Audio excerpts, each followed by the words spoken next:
Hard copies or e-read? Hard copies. 10 out of 10. Hi, my name is Rudy Pankow, and I'm going to show Marie Claire a little look into my library. So this is basically my entire library in the house. Record player is a nice touch, I know. We got so many great records here. We got Sam Cooke, Alabama Shakes, Jack Johnson, Wolfpack, Earth, Wind and Fire, and we even got like Panic! At the Disco. So yeah, we're rocking in this household. First shelf, I gotta mention my little Minolta. It's actually been in my family for quite a years. This is my mom's camera, and I stole it from her. I didn't steal it, she gave it to me. But then first shelf is all plays. So this would be playwrights, Neil Simon, Kenneth Lonergan, Tennessee Williams, so many other great playwrights on this shelf. Second shelf would be fiction, novels themselves, Harry Potter, Princess Bride, some great books on that shelf. And then third shelf is nonfiction. This is my entire library, pretty much. Where's my favorite place to read a book? Outside or in a tree? I find trees to be very, you're kind of focusing on one, staying in the tree and not falling out of it. So it kind of makes you dial in and focus, which doesn't really make a lot of sense, but I find them to be very peaceful places. What's your favorite genre? Playwrights. Now my top 5 favorite books. Number 1 would go to Zen in the Art of Archery by Eugene Herrigel. Zen in the Art of Archery is about Eugene, and he decides to become a Zen mystic, and the book is about him pursuing that. This book is my favorite book because it's a perfect example of self-discipline and self-determination throughout the entire book. It taught me so much about when you are feeling like, you're not doing the right thing, or you're just never going to get it. He perseveres through this, and that really resonates with me with my acting. Sometimes I feel like acting, I just can't click with it sometimes. And I'm like, am I really getting this right? If you put in the work, it will come, and you just gotta feel it through. And that's what this book has taught me. Where do I buy books? I buy books, or I guess I used to buy books from a place called Samuel French, but that sadly closed down. R.I.P. Samuel French. Now I go to a place called The Last Bookstore. If that doesn't work, Amazon. Number 2 will be a book called The Intent to Live by Larry Moss. This is basically my Bible. Larry Moss is an acting coach, and I dedicate a lot of my success to this man.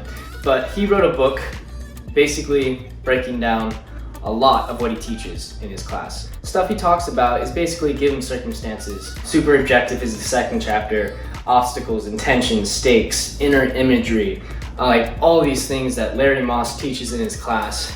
He breaks it down in this book, and he does a really fantastic job of that. Do you make notes or highlight lines? Yes, absolutely. Boom. Proof.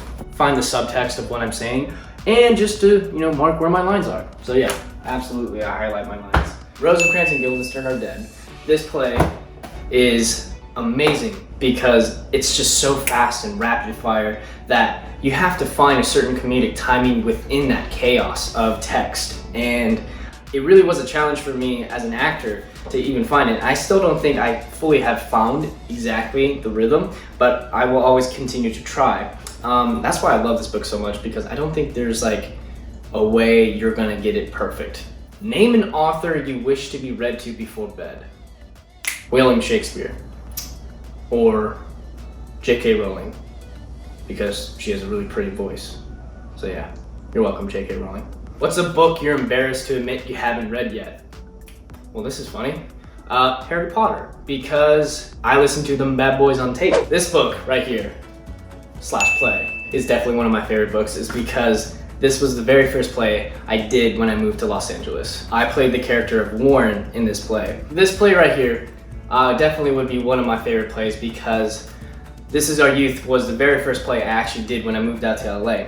And Kenneth Lonergan is definitely a part of, my whole entire experience of an actor because of the character of Warren. This play is so special to me because I feel like I resonate with the two characters, the two boys in this play, Dennis and Warren, quite a bit actually. And it was the very first play I did out here, so I fell in love with it instantly. Have I ever thought about writing a book? Yes, I'm actually currently writing a play right now, so keep an eye out for it. I think my all-time favorite play at the moment is the play I did the most recently, Golden Boy by Clifford Odets. This play means a lot to me because I feel like I resonate with the main character, Joe Bonaparte, quite a bit. He's very conflicted on what he wants to do with his life.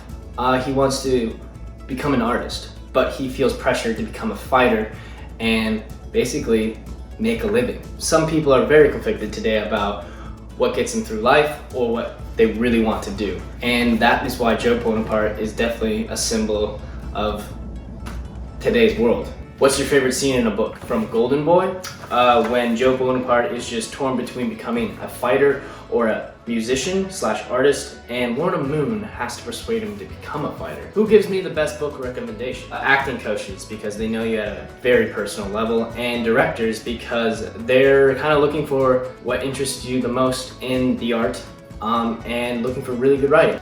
Death of a Salesman. This play is just beautifully written. Arthur Miller, he wrote a gorgeous play about a man who falls apart with a disease, and it talks about basically how his sons, Happy and Biff, deal with that, as well as his wife. That really is it's a tearjerker for sure, and it's just so beautifully written. There you have it, guys. That concludes my library for Marie Claire. Thank you so much for watching. Make sure to check out Outer Banks on Netflix and subscribe to Marie Claire. Stay safe, guys.